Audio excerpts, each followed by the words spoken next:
There's a sound a hospital room makes at 3 a.m. Low mechanical breathing. It's not silence. It's machines breathing for someone who's running out of time. I remember staring at the monitor, watching numbers flicker, knowing somewhere those same numbers were being used to decide whether my wife deserved to live. And the worst part? Someone had already decided she didn't. Her name was Elena. She wasn't loud. She didn't try to be unforgettable. But she was.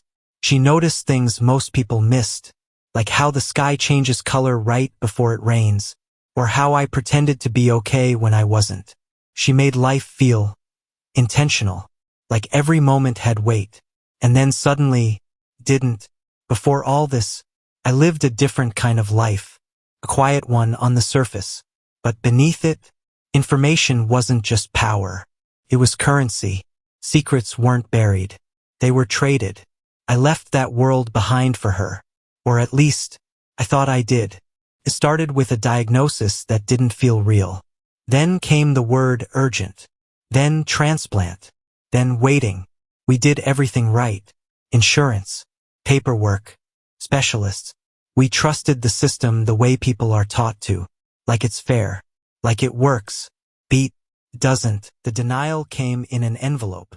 Plain. Weightless. Like junk mail. Inside was a decision that wasn't. Request declined.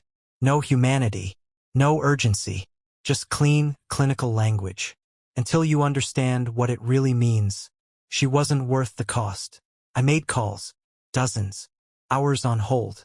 Voices that sounded trained to care, but didn't. And while I fought a system designed not to listen, Elena faded. Slowly. Quietly.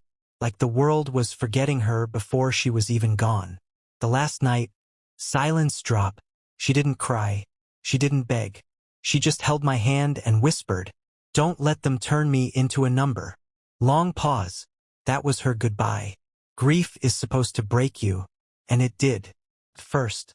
But then, something else took its place. Not anger. Low pulse sound. Something colder. More precise. A week later, I saw the video. Private event. Dim lights. Crystal glasses. Laughter that didn't belong in a world like mine anymore. And there he was. Daniel Cross. The man who signed off on decisions like hers. Sharp suit. Easy smile. The kind of man who could ruin lives. And sleep perfectly fine afterward. He raised a glass. And joked about tough calls. That's when I knew. This wasn't a mistake. It was a system working exactly as intended.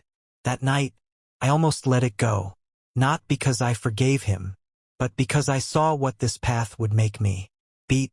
I stood in the dark for a long time, deciding whether I could live with that. Quiet. I couldn't live with doing nothing. You don't destroy a man like Daniel Cross directly. You dismantle the world that protects him. Piece by piece.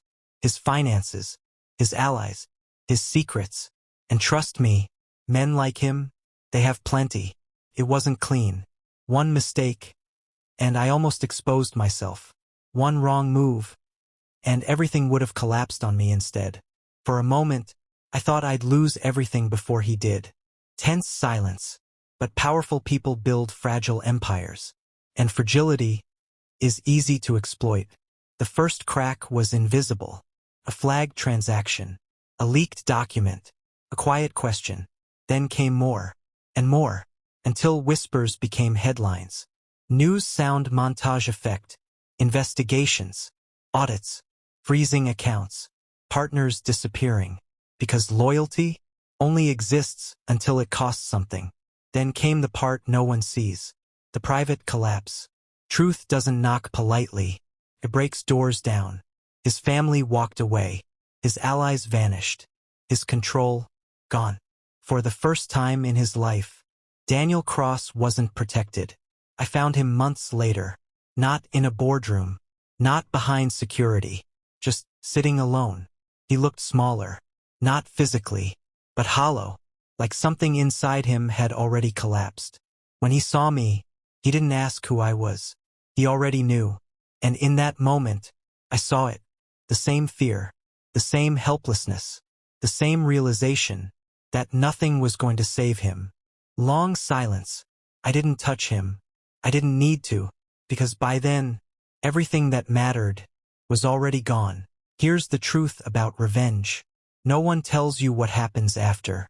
When the noise is gone, when the target is gone, when there's nothing left to destroy, quiet, you're still there. And the person you used to be, they don't come back. I thought I was delivering justice, but justice doesn't feel like this. Final pause. I destroyed his world and realized mine was already gone. So tell me, what would you have done?